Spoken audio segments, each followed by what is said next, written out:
Окей, най-добрият отбор за световното първенство. Започваме с формация 4-3-3. Окей, първия вратар, който избирам... Къде е Сен Ламенс, бе?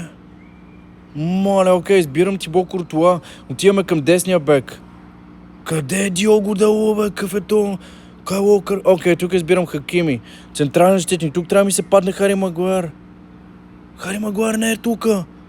Добре, избирам Уилям Салиба. Добре, другия централен защитник. Тук ми трябва Лисандро Мартинес. Няма го тук. Окей, избирам Рубен Диаш. Тук, ако не ми се падне Люк Шо. Какви са те леви бекове, бе, човек? Окей, избирам, да знам, Тео Ернандес. Добре, Сием. Къде е Бруно? Къде е Бруно Фернандес? Окей, Федерико Валверде. Тук Коби Мейно или Каземиро трябва.